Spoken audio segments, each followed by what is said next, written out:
आठवें वेतन आयोग पर क्या कहा शिव गोपाल मिश्रा जी ने? हमारे पेंशनर्स हैं, उनका एक बहुत बड़ा हिस्सा जो है वो सरकार का समर्थक था।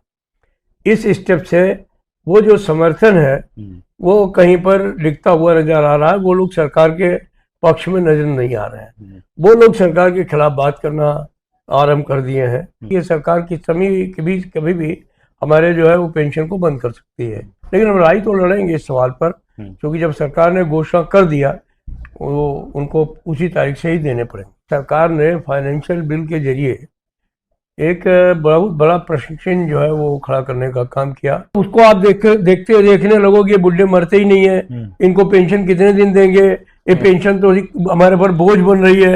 ये तरीका ठीक नहीं है। लोगों के अंदर इस बात को लेकर के काफी असंतोष है। घोषणा हुई दिल्ली के चुनाव के साथ में, फिर इसको नोटिफाई किया जाए बिहार के चुनाव के समय फिर इसके बाद में रिपोर्ट आए उत्तर प्रदेश के चुनाव के समय, और फिर आप लागू करें उसको अगले लोकसभा चुनाव में, तो ये बहुत बड़ा नुकसान होगा सरकारी कर्मचारियों का। और जिन सरकारी कर्मचारियों को पेंशन मिल रही थी उनकी पेंशन आप छीनना चाहते हैं, तो इसको कौन बर्दाश्त करेगा। आठवें वेतन आयोग की सभी लोग प्रतीक्षा कर रहे हैं, इंतजार कर रहे हैं सरकारी कर्मचारी की कब आठवें वेतन आयोग की कमेटी का गठन होगा, कब उसके नाम घोषित किए जाएंगे। इस समय हम बात करने के लिए मौजूद हैं ऑल इंडिया रेलवेमैन फेडरेशन के महामंत्री शिव गोपाल मिश्रा जी से।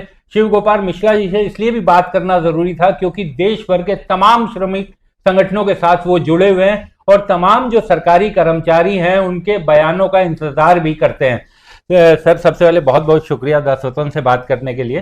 सर, आप लोग तो मंत्रियों से, कैबिनेट सचिव से सबसे मिल लिए, पब्लिक बहुत इंतजार कर रही है, सरकारी कर्मचारी वो कह रहे हैं दिल्ली के चुनाव में घोषणा कर दी कि आठवां वेतन आयोग आएगा। जुलाई भी चली गई, अगस्त शुरू हो गया, अभी तक कोई हवा ही नहीं है कि कौन कमेटी का अध्यक्ष होगा, कौन सदस्य होगा, क्या टर्म्स एंड रेफरेंस होंगे, कोई जानकारी नहीं मिल रही।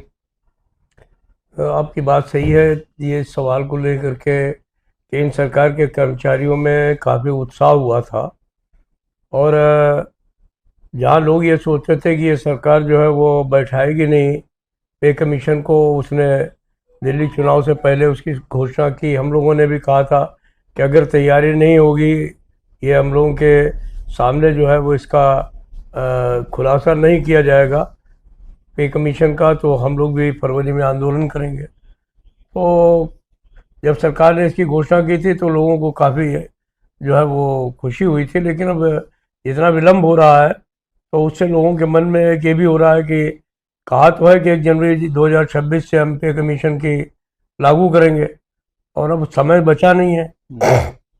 कमेटी नहीं गठित हुई है, हालांकि हमसे बातचीत हो चुकी है जेसीएम स्टाफ साइड से उनकी जो है वो टर्म्स एंड रेफरेंस के ऊपर, लेकिन अभी तक नोटिफाई नहीं हुए हैं टर्म्स एंड रेफरेंस। तो ये एक ऐसा मामला है जो कि कर्मचारियों को भी काफ़ी आक्रोशित कर रहा है। मिले थे भी हाल में कैबिनेट सेक्रेटरी से, उनको पत्र भी लिखा है, उनको कहा भी है, उन्होंने भी कहा है कि अभी शायद हो सकता है कि ये जो सत्र है लोकसभा का, इसके बाद में इस पर कुछ खुलासा हो जाए, नोटिफिकेशन हो जाए। लेकिन कुल मिलाकर के लोगों के अंदर इस बात को लेकर के काफ़ी असंतोष है, और हम समझते हैं कि सरकार को इसे जल्दी घोषित कर देना चाहिए। अदरवाइज तमाम जगह पर जो है इसको लेकर के आंदोलन की भी अकुलाहट है। और अगर राजनीतिक ही सवाल है कि हमें चुनाव के साथ ही इसको जोड़ के देखना है, तो फिर इसका मतलब तो ये हुआ कि अभी घोषणा हुई दिल्ली के चुनाव के साथ में, फिर इसको नोटिफाई किया जाए बिहार के चुनाव के समय फिर इसके बाद में रिपोर्ट आए उत्तर प्रदेश के चुनाव के समय, और फिर आप लागू करें उसको अगले लोकसभा चुनाव में। तो ये राजनीतिक प्रश्न तो अपने अलग हैं, हम वो नहीं चाहते हैं। सरकारी कर्मचारी विशुद्ध रूप से एक तरीके से जो है वो सरकार से ज़्यादा कुछ अपेक्षा नहीं करता है, यही चाहता है कि 10 साल के बाद में सब लोगों की तनख्वाहें बढ़ती हैं तो सरकारी कर्मचारियों की बढ़नी चाहिए, और हमारे जो पब्लिक सेक्टर है वहाँ तो 5 साल में ही बढ़ जाती हैं, बैंकिंग में 5 साल में बढ़ जाती हैं, तो हमारे सरकारी कर्मचारियों की तो कम से कम 10 साल में बढ़नी ही चाहिए। सर, दिल्ली के चुनाव में हमने देखा था जिस समय ये घोषणा हुई, चुनाव बड़ा कड़ा चुनाव कहा जा रहा था कि दिल्ली में है, लेकिन इस घोषणा के बाद, प्रधानमंत्री नरेंद्र मोदी जी की इस घोषणा के बाद ये कहा गया कि दिल्ली के सरकारी कर्मचारियों ने बड़े पैमाने पर सरकार का साथ दिया, लेकिन अब उन्हें लगने लगा है कि ये केवल चुनावी घोषणा थी, क्योंकि इतना लंबा गैप निकलना, और अब अगर ये कमेटी की घोषणा भी करेंगे तो सर 4-5 महीने में, तो पूर्व के उदाहरण अगर हम देखें तो ऐसा तो है नहीं कि ये 1 जनवरी 2026 से पहले सब काम पूरा हो जाएगा, कमेटी की रिपोर्ट आ जाएगी, उसे स्वीकार कर लिया जाएगा, सब कुछ एकदम पूरी तैयारी कर ली जाएगी। नहीं, देखिए, हर चीज़ में कोई ना कोई समय लगता है। अभी इसमें कुछ सरकारी कर्मचारियों की भी ज़रूरत है, अधिकारियों की भी ज़रूरत है। तो अभी तक सरकार जो है वो 2 बार नोटिफाई कर चुकी है। जी। इनको जितने लोग चाहिए उसमें काम करने के लिए पे कमीशन में उतने लोग नहीं मिल पाए। हो सकता है 31 तारीख पिछली लास्ट डेट थी, अब की बार में हो सकता है कि कुछ लोग मिल गए हों। और तो जो वहाँ काम करने वाले लोग हैं उनको नोटिफाई करके तो लेने की बात कर रहे हैं। जगह इन्होंने तलाश कर ली है कि यहाँ पर रखेंगे। लेकिन जो सबसे बड़ा सवाल है कमेटी का जी, अगर कमेटी बैठा लें और सरकार जो, मैं तो नहीं कहता हूँ कि सरकार की नीयत में कोई खराबी है, अगर नीयत में खराबी होती है तो घोषणा क्यों करते हैं। तो अगर सरकार चाहे तो इसका रिपोर्ट जो है 3-4 महीने के अंदर तैयार भी हो सकती है। बस यही शर्त है कि ये जो कमेटी बैठाई जाए उसको भारत भ्रमण करने नहीं दिया जाए। उनको कहा जाए कि ये सब ऑनलाइन रिपोर्ट ले करके लोगों से उनके मांग पत्र ले करके और उस पर बैठ करके जैसे स्टाफ साइड के बाद साथ बैठ करके फैसला कर लें, तो कोई ऐसी समस्या नहीं है। दिसंबर से पहले इसको कंप्लीट भी किया जा सकता है और जनवरी 2026 से लागू किया जा सकता है। आपको उम्मीद है सर ऐसा हो सकता है? क्योंकि हो ये सकता है, ये पूरे तौर पे हो सकता है। अदरवाइज दूसरी बात तो निश्चित है कि रिपोर्ट तो 1 जनवरी 2026 से लागू ही होगी। बस एक ही इसमें दिक्कत नज़र आ रही है कि हर बार घटतौली होती है हम लोगों के साथ में। वो ये होगा कि जब अगर मान लीजिए ये जनवरी 2026 के बाद में इन्होंने मान लीजिए 6 महीने बाद में रिपोर्ट आए, तो जो तनख्वाह बढ़ेगी वो तो 1 जनवरी 2026 से बढ़ेगी। लेकिन क्या होगा कि ये कहेंगे कि हम जो अलाउंसेस हैं उनको हम जो है वो अब जून से लागू करेंगे। जिस डेट पे कमेटी की रिपोर्ट जब शाया होगी उस समय से लागू करेंगे। तो ये एक बहुत बड़ा नुकसान होगा सरकारी कर्मचारियों का। तो ये एक अच्छा संदेश नहीं जाएगा।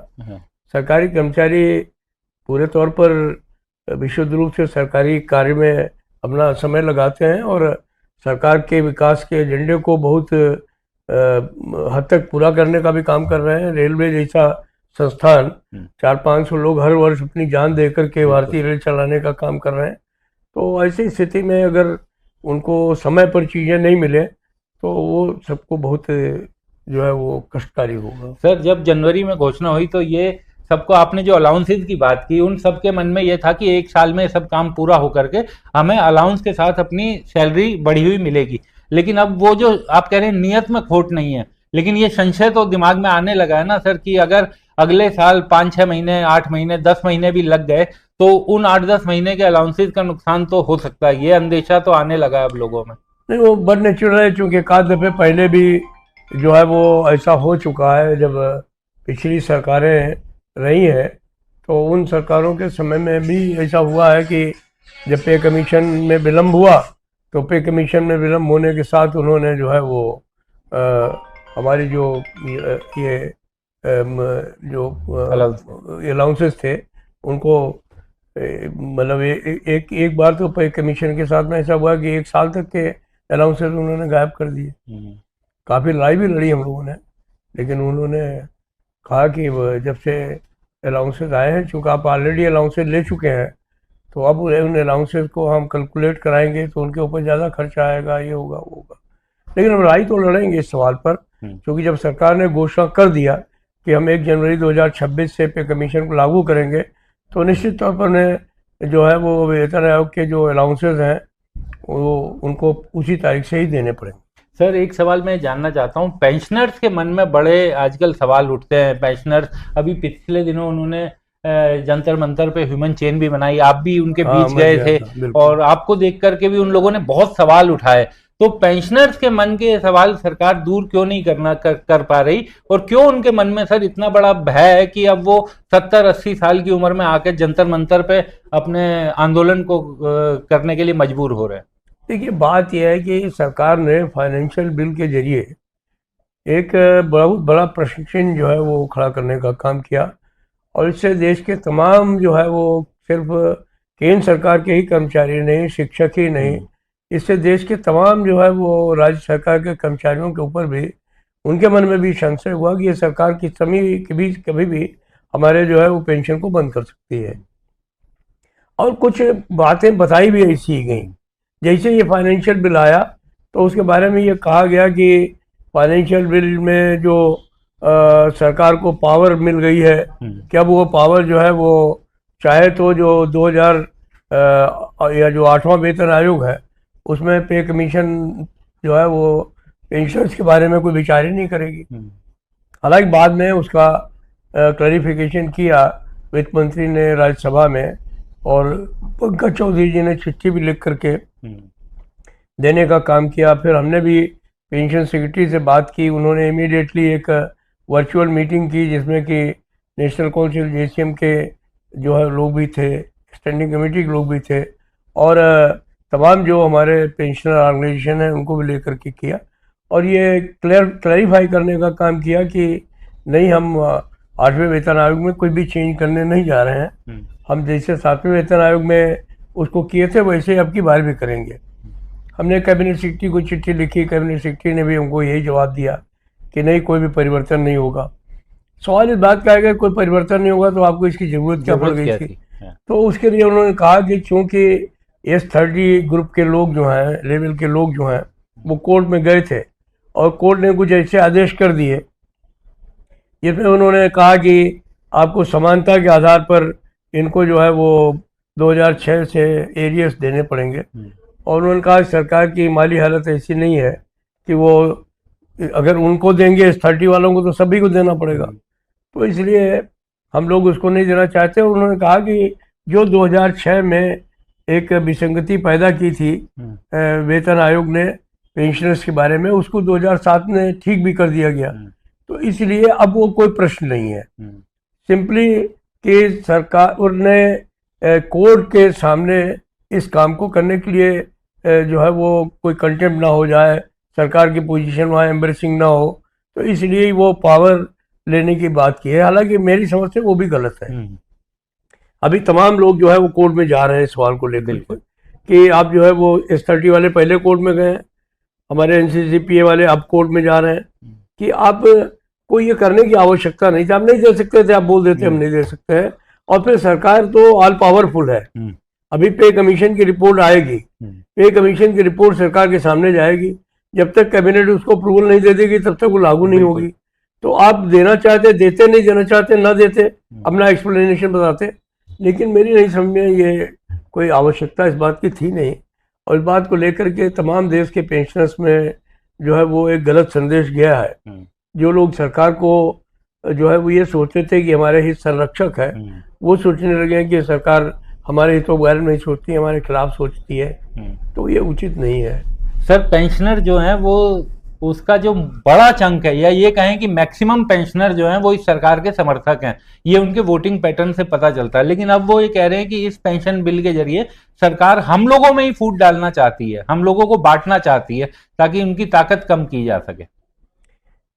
देखिए, फूट डालना और ये करना तो अलग का सवाल है, लेकिन मैं एक बात जानता हूँ कि जो आपने पहले कहा कि जो भी हमारे पेंशनर्स हैं उनका एक बहुत बड़ा हिस्सा जो है वो सरकार का समर्थक था।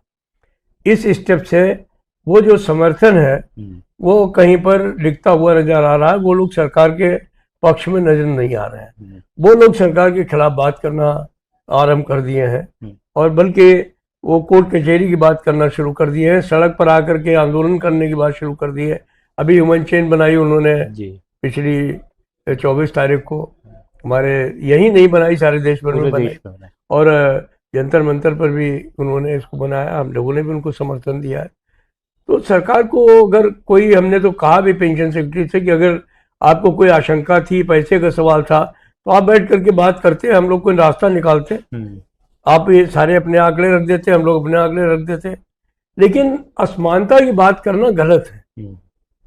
अगर 6वें वेतन आयोग ने असमानता की तो गलत की। आपके पास पैसे नहीं थे, एरिया के लिए पैसे नहीं थे, उनको बुला के बात कर लेते भाई कि हम आगे से आपको एडजस्ट कर देते हैं, हमारे पास एरियर के लिए पैसे नहीं है, हम नहीं दे पाएंगे आपको।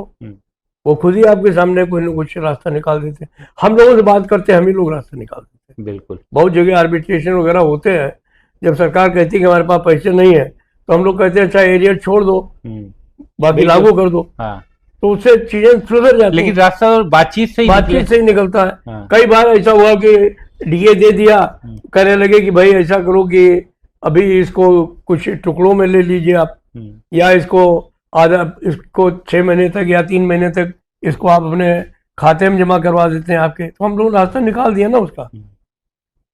सरकार भी चले और कर्मचारियों के मन में भी कोई आशंका नहीं हो। मैं सोचता हूँ कि इस दिशा में सरकार को सोचना चाहिए, और ये जो उनका कदम है बिल्कुल ठीक नहीं था। सर, एक चलते चलते मैं आपसे अंतिम सवाल पूछना चाहूंगा कि जब भी मैं पेंशनर्स और सरकारी कर्मचारियों के लिए वीडियो हम लोग बनाते हैं तो दर्शक जो हैं वो एक सवाल ये उठाते हैं कि जीवन भर इन्होंने तनख्वाह ली, अब पेंशन भी सरकार दे रही है, उस पर भी ये कई तरह के सवाल उठाते हैं।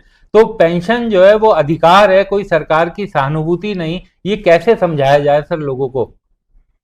नहीं, देखिए ये बात तो निश्चित है, नाकारा का जो हमारा जजमेंट है 2019 का, सुप्रीम कोर्ट ने साफ तौर पे जाहिर कर दिया है कि pension is not a charity. ये जो सरकारी कर्मचारियों ने अपना सारा जीवन अर्पित किया है, अपना खून पसीना बहाया है, उसके आधार पर उनको जो है वो सोशल सिक्योरिटी है जो कि दी गई है। अब एक सुप्रीम कोर्ट ये आदेश कर दे, उसके बाद में आप जो है वो बंद कर दें। आपने 2004 में जो पेंशन बंद करने का काम किया वो भी बिल्कुल गलत था। आखिर से उसको लड़ करके आपने माना और फिर आपने उसको गारंटी पेंशन में तब्दील करने का काम किया, वो भी एक गलत स्टेप था सरकार की तरफ से। अब दूसरा सवाल यह है कि ये एक सोशल सिक्योरिटी है और उसको आप देखने लगोगे, बुढ़े मरते ही नहीं है, इनको पेंशन कितने दिन देंगे, ये पेंशन तो हमारे पर बोझ बन रही है। ये तरीका ठीक नहीं है। एक तरफ सरकार जो है वो किसान सम्मान निधि दे रही है, एक तरफ आप 80 करोड़ लोगों को जो है भोजन दे रहे हैं, एक तरफ आप सोशल सिक्योरिटी के नाम पर प्रधानमंत्री जो है वो पेंशन योजना ला रहे हैं, एक तरफ आप अटल पेंशन योजना ला रहे हैं। तो ये सब एक तरफ आप ये शो करना चाहते हैं कि हम सोशल सिक्योरिटी के हक में हैं। हाँ। और जिन सरकारी कर्मचारियों को पेंशन मिल रही थी उनकी पेंशन आप छीनना चाहते हैं। हाँ। तो इसको कौन बर्दाश्त करेगा? सर, आप क्योंकि सरकारों से भी आप मिलते रहे हैं, नेताओं से और मंत्रियों से, क्या सरकारों के दिमाग में भी इस तरीके की बात आती है कि ये पेंशन बहुत वजन होता जा रहा है, ये घटना चाहिए, खत्म होना चाहिए, कम होना चाहिए? ये बिल्कुल पूरे तौर पर सरकारों के मन में आता है और इसी सरकार के मन में नहीं आता है। हाँ, सरकार। ये पिछली सरकारों के मन में भी आता था। जब मोन्टेक सिंह अहलुवालिया योजना आयोग का प्रेसिडेंट थे, वाइस प्रेसिडेंट थे, उस समय भी वही सवाल को उठाते थे मनमोहन सिंह जी के सामने। हालांकि वो लागू नहीं कर पाए, लेकिन योजनाएं उस समय भी बनी कि पेंशन को बंद कर देना चाहिए। दूसरी तरफ ये जो प्रेजेंट नीति आयोग है, इसमें भी अंदर इंटरनल सेल्स बने हुए हैं जो जिनमें इकोनॉमिस्ट हैं और दूसरे लोग हैं जो बैठ करके ये सोचते हैं कि पेंशन जो है बहुत बड़ा बोझ है, इसको किसी तरीके से नहीं बंद किया जाए। हमको तो बड़ी मतलब मैं बधाई दूंगा जया बच्चन को कि पार्लियामेंट में उन्होंने कहा कि भाई आप पेंशन पेंशन पेंशन के पीछे पड़े हो, तो आपको लगता है कि ये लोग आपके लिए उचित नहीं है, जिनको जहाज में भर के ले जाइए, कहीं समुद्र में डुबो दीजिए। तो ऐसे नहीं काम चलेगा। सरकार को, जो सरकार आदर्श सरकार हो, जो सरकार जो है वो देश में एक हर किसी के लिए जो है वो पेंशन की व्यवस्था करने की बात सोचती हो, वो सरकारी कर्मचारी की पेंशन अगर छीनेगी तो इतनी आसानी से हम लोग छीनने भी नहीं देंगे। और एक ऐसा वातावरण उनको नहीं बनाना चाहिए जिससे कि एक इंडस्ट्रियल अनरेस्ट पैदा हो। मैं तो यही अपील करना चाहूँगा। बहुत बहुत शुक्रिया।